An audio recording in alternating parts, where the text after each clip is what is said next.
Imam Ali Ridho itu seorang pemimpin Islam, bukan seorang pemimpin Islamis. Pada zaman itu yang berkuasa di zaman Imam Ali Ridho adalah Khalifah Al-Ma'mun. Khalifah Al-Ma'mun itu anak dari Harun Ar-Rasyid. Anak Harun Ar-Rasyid terusnya sampai Mansur Abul Abbas As-Saffah. Jadi di zaman Muawiyah, di tengah-tengah kekuasaan Muawiyah ada benih-benih pemberontakan, yaitu dari keluarga, kalau kita sebut dari partai Abbasiyah yang ingin merebut kekuasaan. Bagaimana caranya mereka ingin merebut kekuasaan? Mereka mendekati keluarga Nabi yang sepanjang sejarah dianiaya, disiksa, dipersekusi, dipenjarakan, dibunuh. Ada pembantaian besar-besaran untuk Alawiyin, untuk para pengikut Imam Ali. Lalu, nah ini ya Al-Mansur ini pengen berkuasa, dia mendekati Alawi dan tokoh-tokoh Alawi, kemudian dia melakukan gerakan politik dengan menggunakan tema-tema kecintaan orang kepada Ahlul Bait. Karena kecintaan orang pada Ahlul Bait, betapa mereka dianiaya, disiksa, dipersekusi, difitnah, mungkin karena doa Nabi Ibrahim itu, faj'al afidatan nas tahwi ilaihim. Faj'al afidatam minan nas tahwi ilaihim. Dan jadikanlah ya Allah hati manusia merindukan mereka. Di situ tuh ilaihim, bukan ilaihi.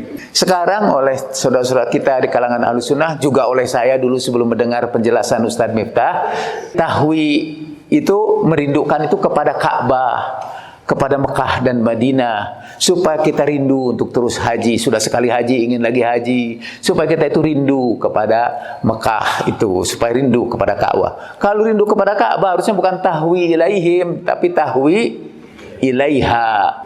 Memang sudah Allah tanamkan kecintaan kepada Ahlul Bait itu. Maka supaya mereka berkuasa, mereka gunakan itu slogan. Dan lucu slogannya, judulnya Ridho Ali Muhammad. Jadi kita berjuang karena kecintaan kita kepada keluarga Muhammad. Ridho Ali Muhammad. Sampai kepada Al-Ma'mun. Ternyata setelah sampai ke Al-Ma'mun, Harun Ar-Rasyid juga terkenal membunuhi keluarga Nabi. Dulu waktu berjuang mereka menggunakan tema-tema keislaman. Jadi contoh utama itu tuh Abbasiyah. Tapi sebelumnya juga iya. Sebelumnya juga mereka sudah menggunakan keluarga Nabi. Awal-awal pertama di Saqifah Bani Sa'idah, wah jadi panjang cerita kita. Abu Bakar juga berkata sampai bahwa kita ini dari keluarga Nabi, jadi berhak untuk ini. Kira-kira begitu. Tapi kata Imam Ali, kalian berhujah dengan cabangnya dan kalian tinggalkan batang pohonnya gitu. Jadi maksudnya memang keluarga Nabi, tapi itu rada jauh dari itu. Jadi Abu Bakar juga, Umar juga, terus sampai Umayyah juga, Bani Umayyah juga menyebut diri mereka Ahlul Bait.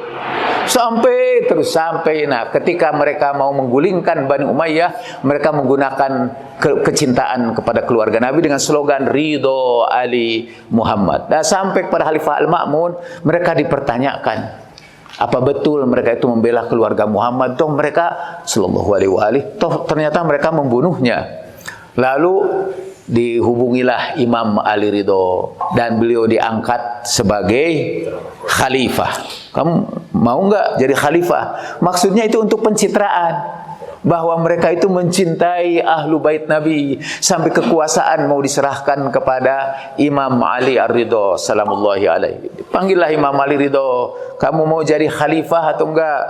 Kata Imam Ali Ridho, kekhalifahan itu adalah busana yang Allah kenakan untuk kamu. Karena itu kamu jangan lepaskan busana ini dan memberikannya kepadaku. Kalau kekuasaan itu bukan milik kamu, tidak pantas juga kamu memberikannya kepada kamu. Karena kamu memberikan apa sesuatu yang bukan milik kamu. Ditolak mentah-mentah. Akhirnya mengancam ini. Al-Ma'mun itu mengancam dengan mengatakan gini, tahukah kamu peristiwa ketika Umar Ibnul Khattab membentuk Dewan Formatur 5 orang dan kakekmu maksudnya Imam Ali waktu itu termasuk di Dewan Formatur itu. Dan Umar memutuskan siapa yang membantah keputusan Dewan Formatur itu, duriba unuquh, dia harus ditebas lehernya. Jadi maksud ini, kamu terima ini jabatan itu.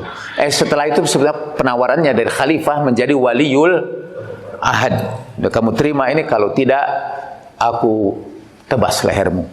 Jadi imam, dan kata imam, Al-Quran mengajarkan aku supaya tidak menjerumuskan diriku ila tahlukah, kepada kebinasaan. Dan karena itu di antara kematian, dan ini aku memilih menerimanya dalam keadaan terpaksa. Nah, Imam Ali Ar-Ridho mewakili Islam. Dia terlibat dalam politik, pertama karena terpaksa, dan kedua sekiranya para imam itu berjuang untuk merebut kekuasaan, itu pasti langsung ditangkap. Sekiranya imam itu anggota HTI aja, itu langsung dia menyatakan dirinya sebagai penguasa. Untungnya imam belum menjadi anggota HTI, karena HTI itu belum ada waktu itu. Jadi imam menolaknya dengan catatan, kemudian imam menggunakan jabatannya itu untuk mengajarkan Islam yang sebenarnya, mengisi istana dengan dialog-dialog antar agama dan mengemukakan ajaran Islam yang sebenarnya. Begitu kira-kira. Wa ma taufiqi illa billah, alaihi tawakkaltu wa ilaihi unib. Wassalamualaikum warahmatullahi wabarakatuh.